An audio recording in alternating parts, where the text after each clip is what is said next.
go.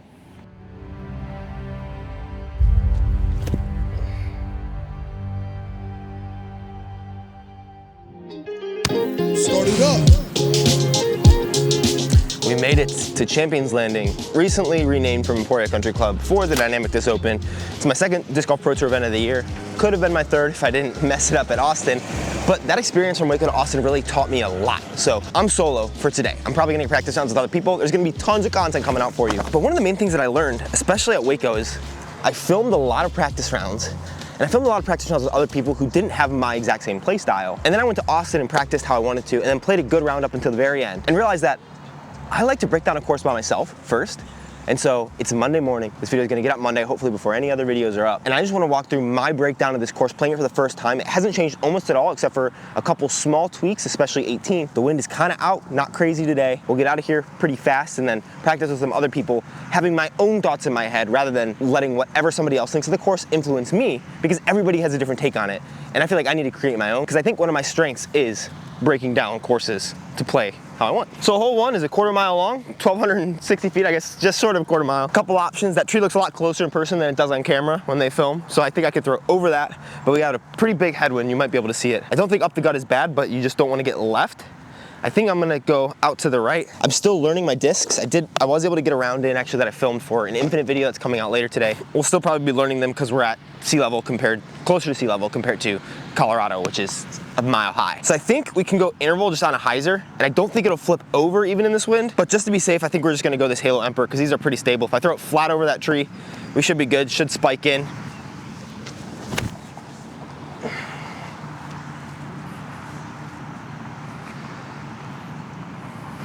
Big boring hyzer, not trying to get too aggressive. I think similar line, maybe slightly more hyzer, but I think this will push a lot farther because that disc is pretty overstable I just threw. A little flip up and a little more inside, and that's a little scary. Yeah, I think I could push for like a up the gut shot. I think I could get maybe another 80 plus feet compared to that hyzer that I just threw with my basically most overstable distance driver. We'll see if we can take a birdie from this, and if that's the case, then no reason to push farther. One of the things I'm trying to learn in my game, not needing to like push to get birdies in terms of throwing the biggest like distance shots, but trusting my 300, 350 foot up shots. So if I'm only able to get within 300 to 350 feet of the basket rather than just having a pitch in, the pitch in isn't necessarily better. So I don't need to worry about getting it so close to the basket. I just need to play the landing zones that I know I can get up and down from, and today we're trying to figure out what those are. Picked up a lot of my warm-up shots. That's a Firebird that's in front of this drive, just because I kind of flex it up the middle in warm-ups. Those first throws didn't feel great, but I could throw another big hyzer over all this. I'd love to know how far that tree is, but I think I'm gonna play up the middle. I've been liking my straight shots recently. I might just throw this Dynasty pretty flat, just try to keep it in the middle of the fairway. I don't know where the OBs are yet, so. Oh, wow. That turned a lot. All right, don't throw that in the headwind. I think I probably want to push a little farther off this tee. Not mind getting a little righter. There's a lot more room right than I thought. I just want to make sure I started in balance. Today we're just trying to get up the confidence of the ability to play safe golf and still learn the discs before I start getting into more heavy practice rounds, because one of the things I learned in Waco too is all my rounds that I practiced were filmed. And so I'm not gonna do that this week, obviously. I also have like essentially 2 more days. This is Monday morning. I might get another round in later today after I lift, and then I'll have all of Tuesday, Wednesday, and Thursday. Compared to Waco, I got in late Monday, unhinged practice round with Eric Oakley and James Proctor, and then basically just had 2 more days to practice. So more days this week. I'm fortunate I'm on a turn there. I think I probably wanna throw a Roman and just put it on angle. I think we'll just throw a soft turnover shot with this Chariot Jessica Weiss Glow one. Try to get closer to the FBO pin.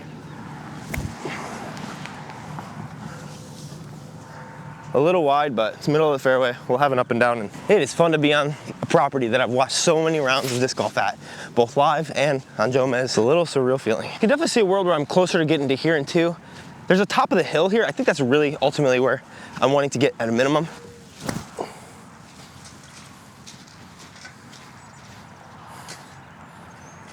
So I think I just snuck to the edge of circle. Not super ideal. This is where I probably should practice some up shots from though. Those are all gonna be putts. Hopefully we can save a par, not bogey the first hole today. Another thing I'm really trying with this practice round, to learn not through throwing shots, but through actually looking at the course. Like, I don't have to throw a shot to the top of a hill to know that's a better spot to be than where my second shot was. I did not realize quite how the wind was flowing over these hills, so I'm learning that. But throwing 2 shots per hole instead of a billion like I typically do is gonna save my arm, make sure that I'm fresh at the whole course so I'm not getting bad practice on the last half of the course, and allow me to like think a little bit more, which will help me to work on my mental game and like my ability to break down these courses. Yeah, it looks like we got about 35, 40 feet to get started down a hill. Dang. Neither of those were the basket's fault. Nice bogey. There we go. Putt's feeling good. I just missed my aim point. We'll score this round, but not like it matters. It's my first round ever seeing the course. A lot of these holes, one of the things I noticed is Joma's cameras, or just cameras that are used, typically they're relatively zoomed in. Like, I put you guys right up close to the tee pad, just because it's closer, easier to talk to, easier to grab the camera. So like, I put you guys here, where I'm standing this far from the tee pad, like 5 feet. They'll typically be standing not quite that close, but maybe right here.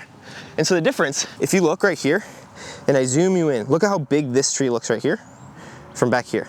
Just looking at the same point of the tee pad, so right there, versus to where I'm at here, look at that tree, and now look at the tree. So it's kind of funny because just that little bit of, we call it lens compression, where the lens zooms in and so all of the background comes closer. When that happens, it makes stuff look, oh my gosh, it's so big or it's so far. And so coming and actually playing these courses, like for myself or for yourself, you'll see like, huh, this line is either more or less manageable depending on how you like the look of it on camera. For the tournament, I think averaging 6s or 7s would be really good. Last year when they had it in May and there was barely any wind, that was, I think, top 20. I feel really confident in my game, but my expectations are kind of through the floor. Like, I'm again in the bottom 15 people, I think, rated in the tournament. My last tournament, I played really, really bad, but I know I'm better than that, so. This one's gonna be pretty wind dependent. Can't really see what the wind's doing. Looks like up there, a little bit of right to left. So you really have to turn something or throw forehand against it. I think we'll try the turnover, flippy one. Left, but not hyzer, because if I throw too much hyzer, the wind can take it. But if I just get out left, it'll give it the same amount of time to work back to the right and just hopefully stay safe. If anything, I'd rather hit the tree and sit than go out of bounds.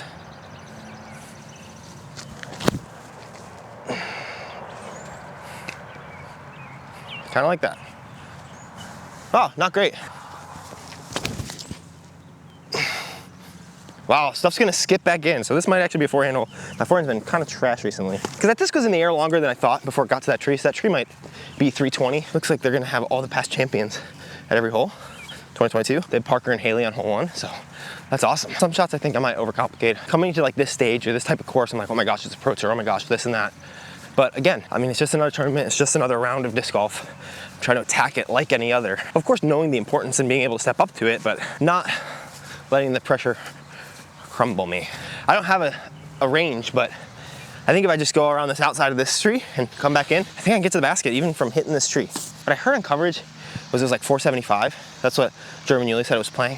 I'm gonna be honest though. From playing these courses sometimes and from just getting better and knowing what my buddies are capable of, sometimes people on coverage say things and I'm like, come on. That's all I'll say. I just say, come on. That's all I say.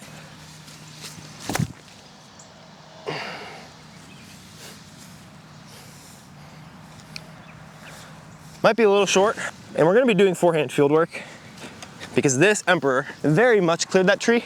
My forehand feels more powerful right now, but very out of control. So I think if I can rein it in over the next couple days, just doing some field work, maybe just playing some shorter courses, or even just thinking about it, like throwing it smoother rather than just ripping on it and seeing how far that gets me, we'll be in business. All right, similar putt. I can definitely get here. I kind of honestly hit my shoulder on the way back, and I'm surprised it got as far as it did. But from here, we got a nice little 40 footer. Oh, stay in the air. There we go. This is my take on baskets. And these baskets, which Drew actually just came out with a video this morning. He says these are better than the ones they played on the last couple weeks. I like these baskets.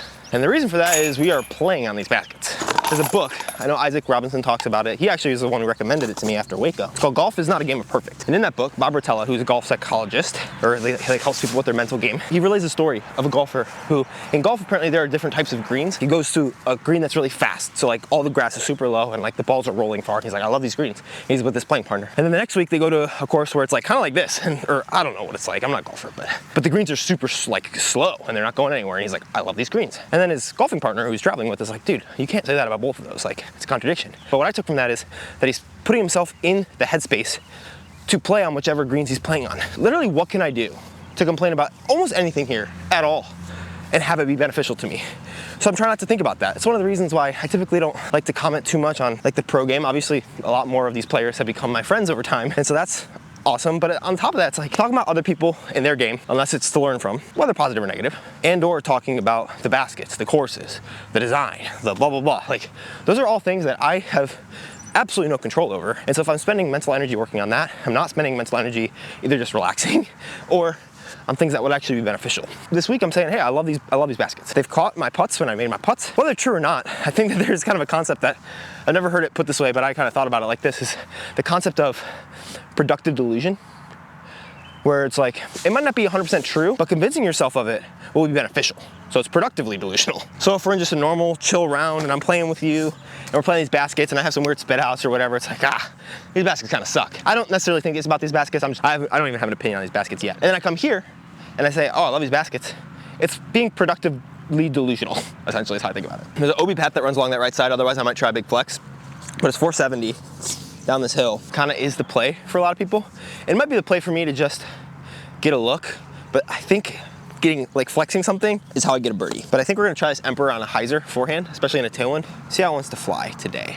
Try to work on really hitting an aim point instead of just like throwing my body at it.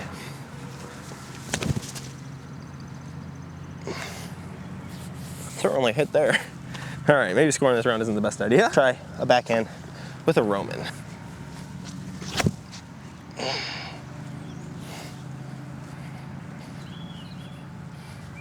I think I'm a backhand guy. I'm gonna keep working on the forehand obviously, but my backhands have been coming out relatively crispy recently. This one they called 430 in the caddy book, I think. It's 388 is what they call it here. I think it's a very similar shot to one I just threw, but this is a little more grown up than I saw it yesterday. There could be like a big wide turnover, but there's OB lining the left side. So again, we're just trying to stay safe.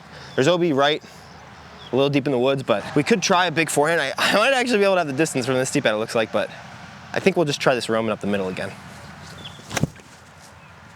That's so low. Gotta give it some turn too. Is there room out right to flex it? Kinda. There's just one overhanging tree that makes it look like there's not, but there is.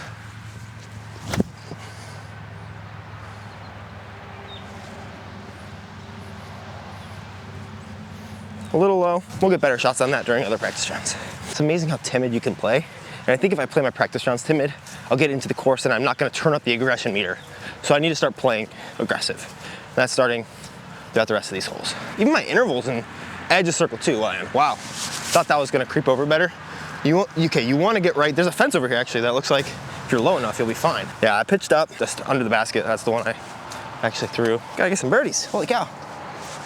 It is good to remember though, especially on these courses, we're only through 4 holes. It's a type of like course where time that I've been out here feels like the time that I've played almost a 9. But we're not even halfway through a 9. I've had so many rounds where I play bad 3-4 holes and then play a really good round. So when you're out here on the tour, really challenges your patience in a way. This is the first hole I walked up to and I literally had to go check the caddy book to see if I was in like the right spot because I'm like, whoa, this feels so wrong. It's just 675 feet down here and then up the hill. I probably would rather play straighter so I could throw a backhand as a second shot. The Roman is gonna continue to be my workhorse. Still got 2 of these left total. You know what? I'm gonna start practicing throwing my drivers. I definitely think I can throw my drivers. We'll throw this Emperor flat to touch a hyzer maybe. I don't think it'll flip over in this wind, but I also don't think it'll get too far to the left. Don't flip that much. That feels 523. Okay, maybe I do just try to throw it to the FPO pin. I need to get used to, I'm not throwing hard all today. I need to remember that I can try to throw a little hard. Here's the interval.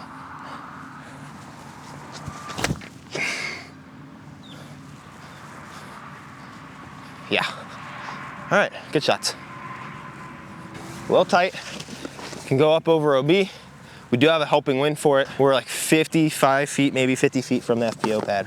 So I think it might be just an A2 FPO basket. A2s are so stable. No way! That's OB, I think. If Eliezer's here, I want to see her eagle that position. Because I think she can throw it farther than me. Okay, optical illusion, I think. Maybe. No way. Oh my gosh, that's annoying. I think, again, it's a thing where I'm not trusting my touch, I'm just kind of throwing it to make sure I get around something. I need to throw it to where I'm aiming. I know I'm good enough to. Sometimes I just don't trust that. 340 into a headwind, pretty straight headwind, up and to the left.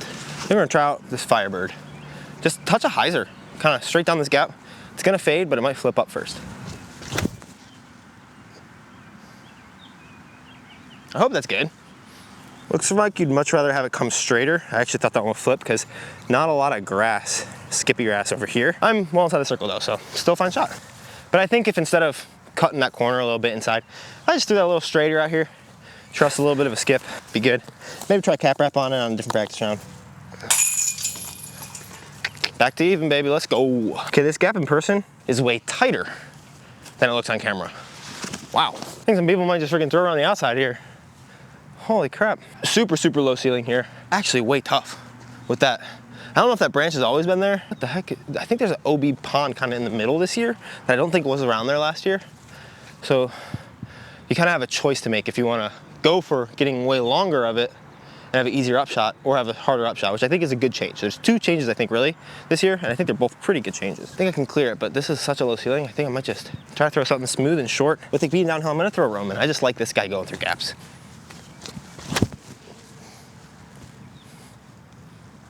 I think it's gonna be nice and short too, because I had to throw it so low because it's a little slower. It's maybe one of the reasons to throw slightly slower, maybe even like mid-range. But I think I'm gonna disc up this time and try to see if I can get across with this Emperor.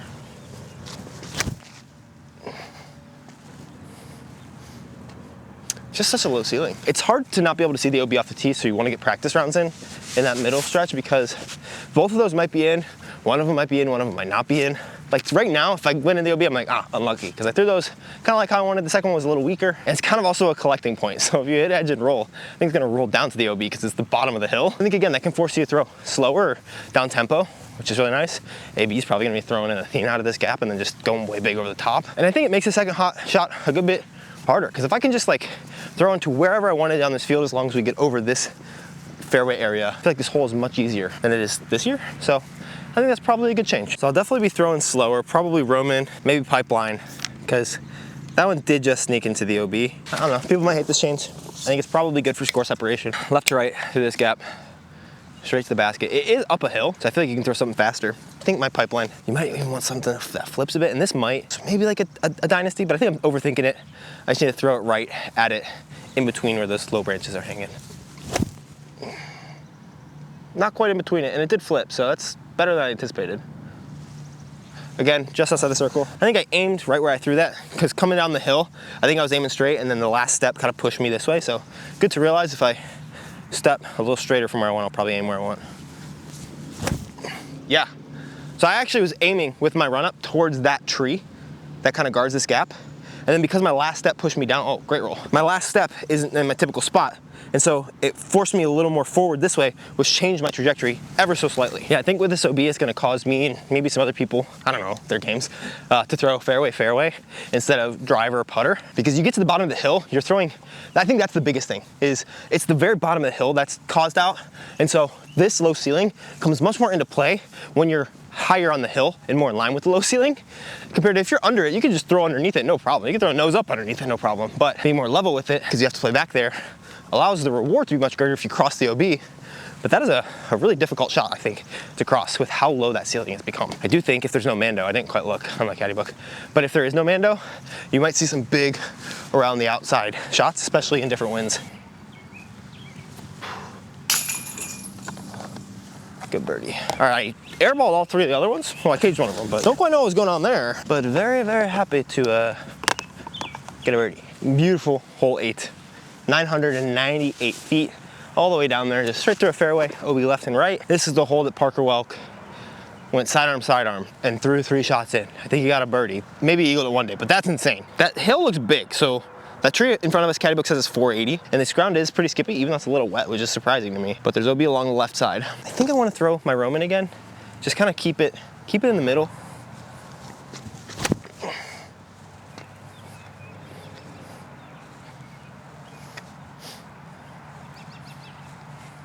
It's pretty money. Now I'll throw one that's a little bit more aggressive.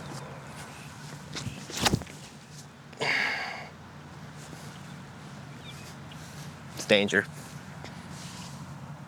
I think it checked up and it's kind of up the hill. That was a pretty solid shot. If I just go fairway, fairway, fairway, or fairway, fairway, mid instead of driver, driver, putter, I can still take the same score and bring a little less OB into play. Because that one, I mean, my Roman's already a little bit pinchy, and this might make me even lay up a little shorter. Lots of still learning as to how this fly.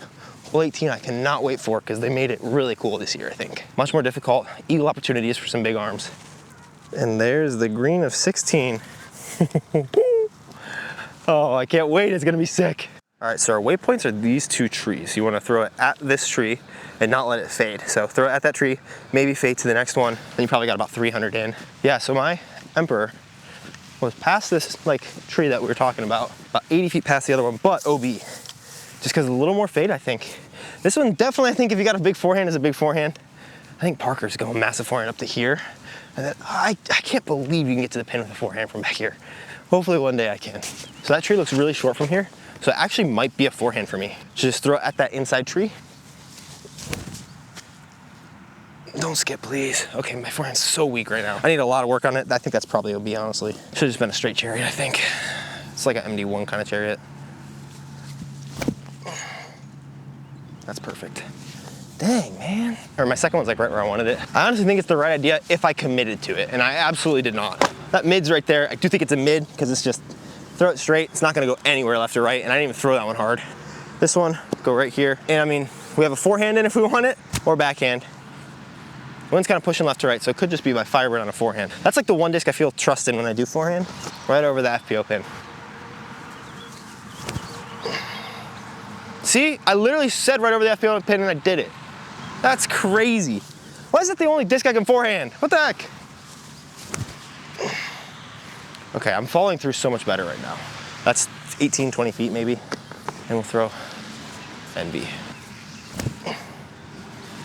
Yeah, I'm just a backhand guy, dude. Just a backhand guy. Just pitting it with the backhand guy. Go chariot. Just a backhand guy. Just look at this backhand guy. Boing. I think in my head I have an idea of what safe shots are because of what people talk about. Not because of what they are to me, but because people are like, oh, hyzers, safe shots, easy shots, blah, blah, blah, consistent. But I'm like, I don't know, I don't think that's an inconsistent shot when I just threw back to back, you know? So I think I have to trust that shot making, work on my forehand, hopefully be able to take it out, especially in different winds. It's really important to have. I just pinned it with both of those backhands and all my forehands are 20 feet, so. More consistent with the backhand, even if it's not as a consistent shot. Not as consistent of a shot is what I meant to say. Yeah, this one is stuck underneath. No way. I don't have to tell him about this, because this ring, this is something where not complaining, but just pointing it out might actually be good, because this one is literally, the ring is stuck underneath this, so it can't move up. So if you hit it relatively hard, it's like, it's gonna come basically right back at you because it can't come up. So I'll tell course staff about that, and that's something that might actually be able to be helped. Whew. Just means the chains don't move, and they need to move up and down to catch your disc. So I'm not 100% sure, but this one might have been moved back as well, because I don't remember there being two T-pads, but I also don't look too closely at the ground. So it's 729. We're playing it into a head left to right. There's a drop zone if you don't clear the OB, and you need to get like over a ditch that's down there. This makes the forehand much more difficult too, I think, for a lot of people, because those rocks are there. If this is a change, if it's not, then disregard this. But so you need to like flex something through this gap and have it turn late. So I do think this gap almost becomes more of a backhand gap, which is good for me. So I think we might just throw a pipeline down the middle.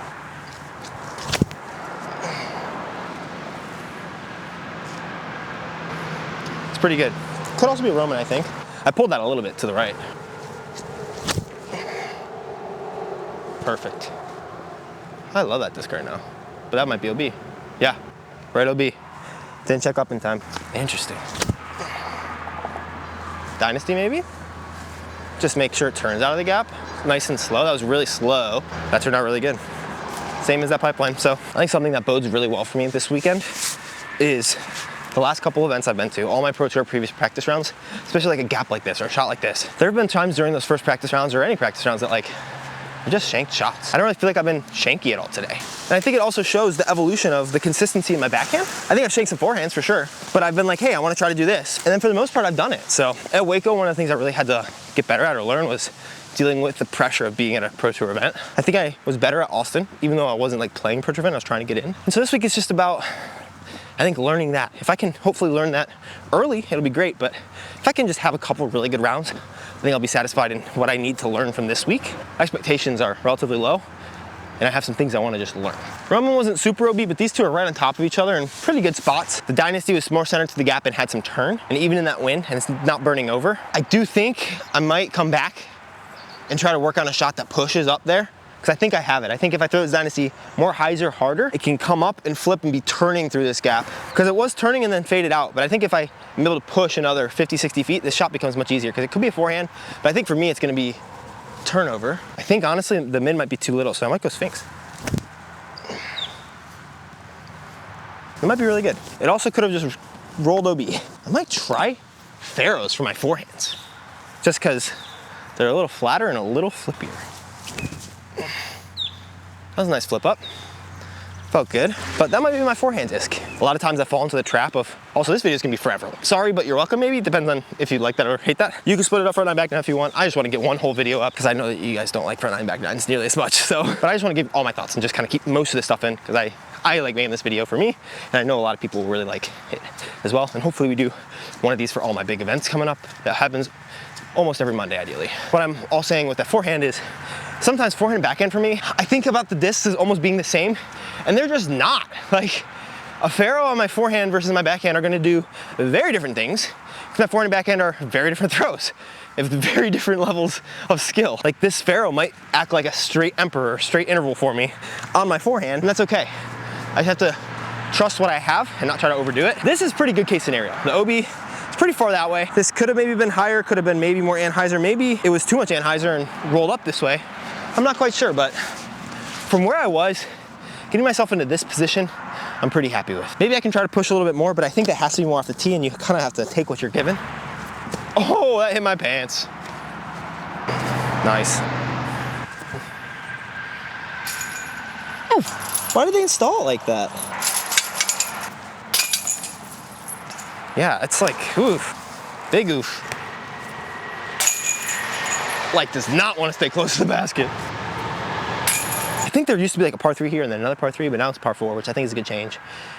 That V tree, you want to go left inside of that, I think. I think it's gonna be a Firebird.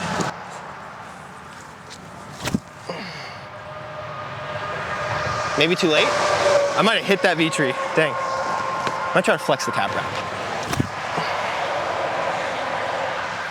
Yeah, not super flex, but better shot. Maybe, who knows?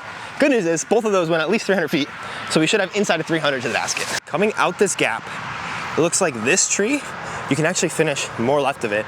That's where the OB starts. That V tree, you don't need to push that far. Coming through that gap, you're like, oh my gosh, this is so close to this tree. It's really not. You can just throw a hyzer early of this tree, but if you go in between this gap, you might be able to push more distance. I hope my Firebird got in front of, okay, it did. My Firebird was really good, actually. Got in front of that tree. My cap rack, I thought you had to get around that tree. It did get around that tree. It's a little shorter. So I think throwing something through this gap that finishes down by these trees is what you want. This is the cap wrap, pretty good Firebird. The OB pinch is pretty close up there. That tree looks like it's just inside the circle, which I think is a good guardian, because if you put it closer, I can just play to that tree. But if I want a better putt, I should play inside of that tree.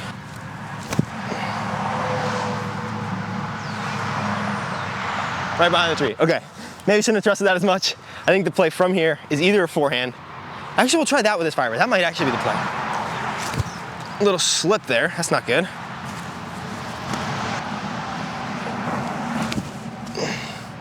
But it is your straight forehand disc. I mean, look at that. Can't argue with the results, I'd say. So interval looks like it's a flexi guy. Oh my gosh. It's like not embarrassing, but it is humbling. Shows you another part of your game you gotta work on. So switched a little bit more forehand work this week. And the good news is, you gotta make sure not overdo it because that affects your whole body, obviously. But we don't even need to necessarily use it this week to train it this week.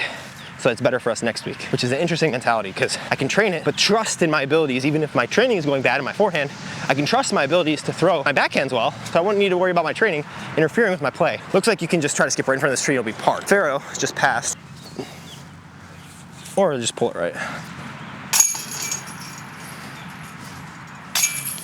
395 up the hill with a head right to left, so tough wind-ish. Serve was a little domier than the one that I lost yesterday, which I think I prefer not as domy one, so I might actually try this glow one.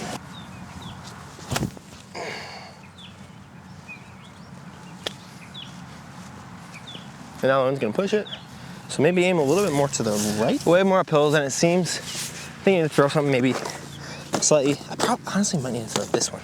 I haven't taken out Hamburger yet today, but I think that's the right disc. On a very similar line to those, because it'll flip a little more.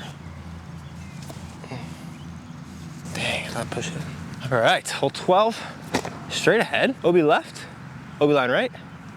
Low ceiling-ish, throw a big turnover. It's 404, I think it might be a Sphinx. I don't really feel like I've been shanky at all today.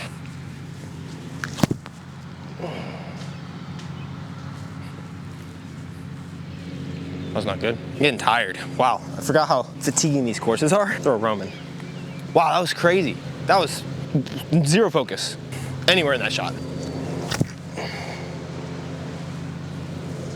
It's a little better. Hit the pin. I thought that was a really good shot for the hole. I just ended up, like, you see this happen with me a lot before. Also, they're mowing, so the grasses are gonna get a little slicker. You see sometimes I come out of my shot really early. I just lift up my shoulders. That's what happened, I just shanked it. Also, I bet that was so far zoomed in, so I'm sorry.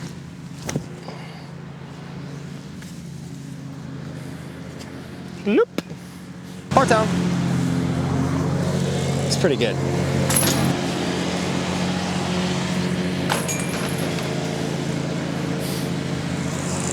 There you go. Oh, this next one's toughy.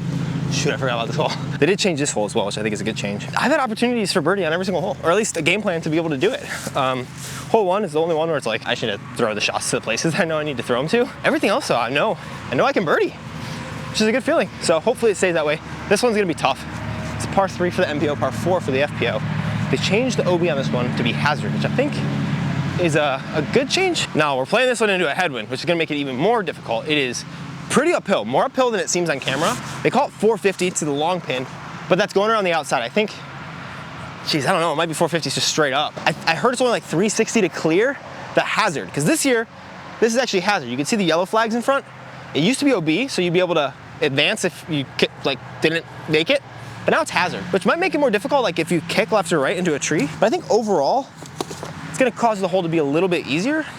They did add some more OB around the left side, maybe, I don't quite know. Not really going turnover. It's kind of a head left to right, so I'll probably throw this Emperor. But if I don't get like across, before I'd have to come back here. But now I can just go to wherever it is. Much easier 4. They might have backed it up though as well. That might be what happened. I have no idea.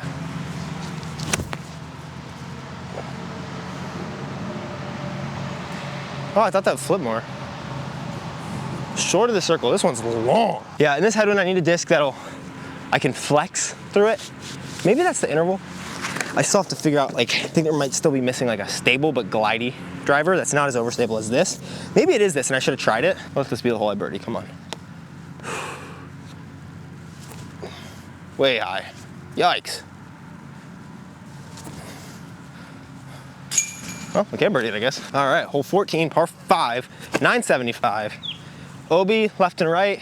This is the iconic Parker Welk Eagle. Can't even imagine how impressive that is. We got a right to left, so we don't want to push too far to the left. So you need to throw something that flips through this gap, or a forehand. I might honestly be throwing a forehand right here. Even in the wind, gotta trust my Pharaoh. I know I can get so much more distance with something that flips. I think I'll do that. I think I'll just throw a Sphinx, honestly. Really good. A little bit of lift in that headwind, but that's pretty close to what I want for that shot. Oh, maybe I need something more stable than that, because that just rolled when I threw it flat. Maybe it's because of the headwind.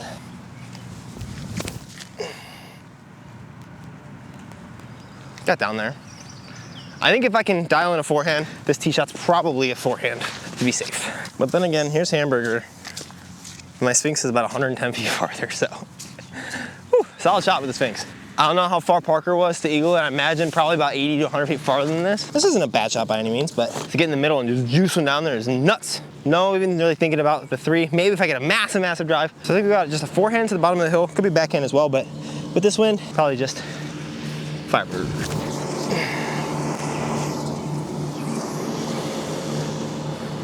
See, I'm throwing a roller and getting there.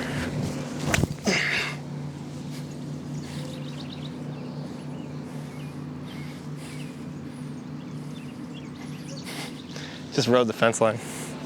Yikes, dude. This is really like soft ground. It says we're about 280 away. A little headwind, just get over the hill. I think we'll throw a chariot. I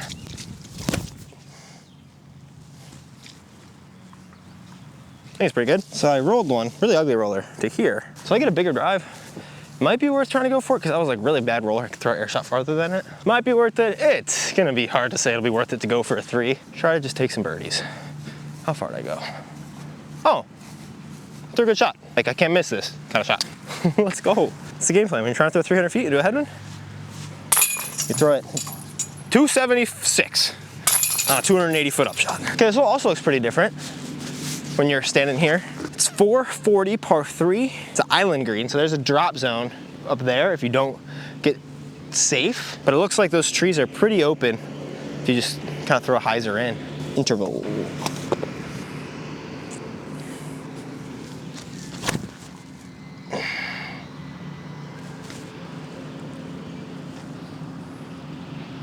Oh no, where's the skip? Dang, 40 footer, dude. So weak sauce. Try a stable emperor.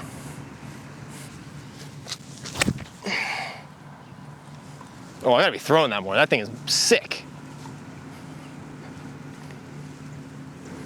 Circle. So weak. Hey, it's supposed to be a birdie hole, dude. What are you doing? Still is. Oh. All right, 16, iconic hole 16. 320 to the pin, about 315 to clear. There's some room at the back. I think this is a putter for me. I brought an Envy just for this hole. It's a little stable, so it'll work in most winds. I just have to change the angle, and if I lose it, it's not the end of the world. Should probably put my name on it though, just in case. They moved the drop zone onto the back of the island, but maybe it's also harder to make. I don't know. It'll be equally as entertaining, I think, because you're putting basically straight at the water. This is a scary one, honestly, coming up to it, but just try to pump an Envy out there. A little head left to right.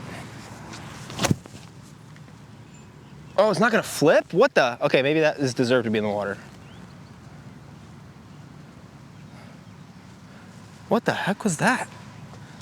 Well, we're going to the drop zone. This is the grippiest tee pad too, by the way, which is nice. But I think, I'm just gonna try this chariot. This is a little smoother. I brought some extra chariots as well, but I think that this might be just easier to just put on the island. Putter might be asking a little much, especially in different winds. I brought that to be a water disc, so bye-bye Frisbee. We'll try this and then go putt from the drop zone. Much better. Oh, maybe a little long? I mean, I put it in the back wall, which is good. I think it could be a putter. You know what? We're gonna chance it with one of my marbles. I think this will flip better.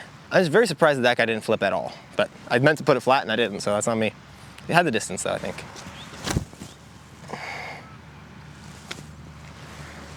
I have a lot of extra marbles. Barely got up there, but that's inside the circle for a putt rather than way deep. 3 is fine here. I'll dial this one in a little bit more. I'll bring some extra water discs. I brought another Envy actually as well as a water disc just in case. Didn't expect that to happen on the first throw with it, but that's why you bring it, I guess. Bye forever. I haven't seen any monster bass yet, but some pretty good ones.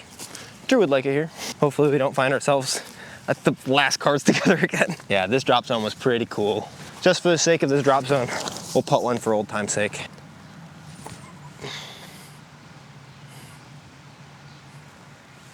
Easy 3, 4, I guess. Okay, I might change my mind. This drop zone might actually be better because you can feel more pressure to run it. I think we're gonna take a 4 and try to make sure we get a birdie on one of the next 2 holes. We'll just lay this guy up, nice and easy, but I think I might try to run one. Oh no, that's gone. Yikes, that's the worst putt ever. And there's this on the top here, so that's fun. And that putt wasn't even freaking close. That was the worst putt than my drop zone putt, or my old drop zone putt. I almost wonder if my plan that hole should be to just try to ace it with an Envy. So I throw it really hard, but it slows down. Yeah, this next hole, tough hole as well. The iconic Macbeth putt. And then 18, they changed to have island green be a par 5. There's an early Mando right, so you just can't throw a big hyzer. There's an OB line left and right. Very low ceiling. 745, don't need crazy distance. Got a little tail into our back. We might just throw the Roman again. Maybe should be like an Emperor, but been piping lines with this thing. You know what? I think it does need to be a driver to get some better distance. Nice straight Emperor. Smooth shots, nothing crazy.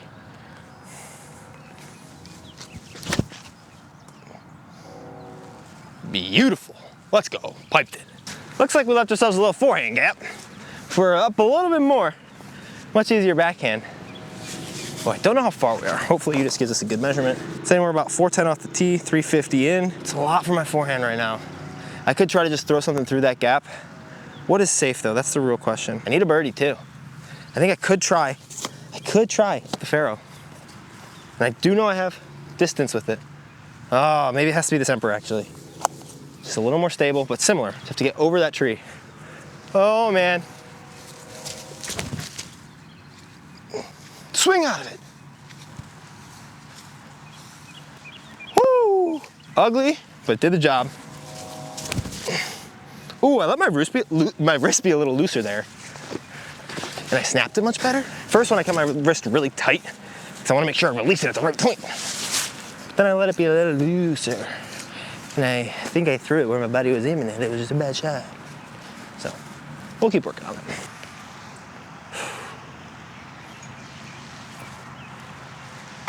Dang, felt really good. Felt really smooth too. Oh, they're just lifting. Those are really good putts. Okay, last hole. Good round. 895 feet, way over there. So it's funny because they had to denote that 16 was out of bounds because you can actually play to it if you have a really big arm. There's a drop zone if you don't come to rest and bounce. 330 to get in.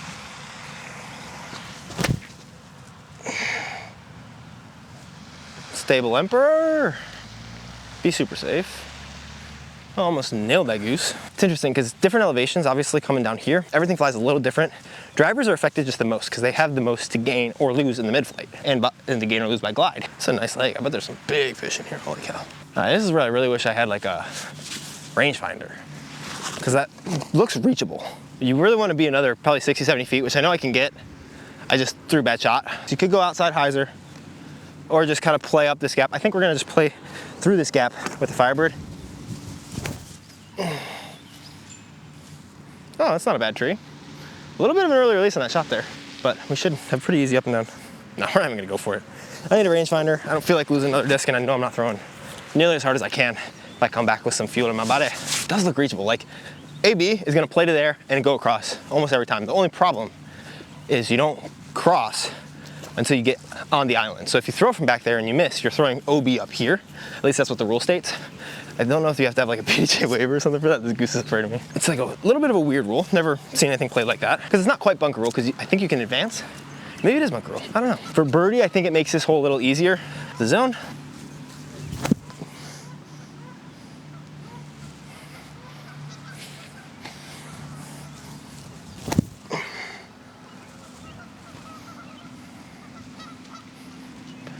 Okay, I think this is a little bit, there's a little more room safe than you think.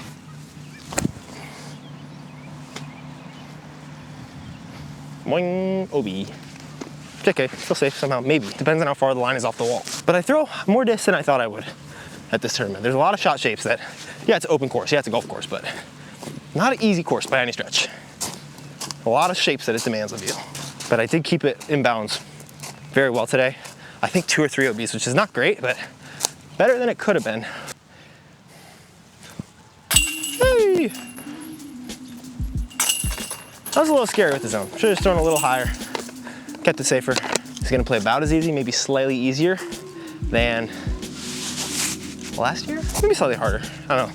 This hole has another shot that you can mess up, but par 5s tend to be easier than par 4s. I'm excited to play. I think I can do well. We'll be seeing some more of the course for sure over the next few days as I play with some fun people. But for now, I appreciate you guys so much.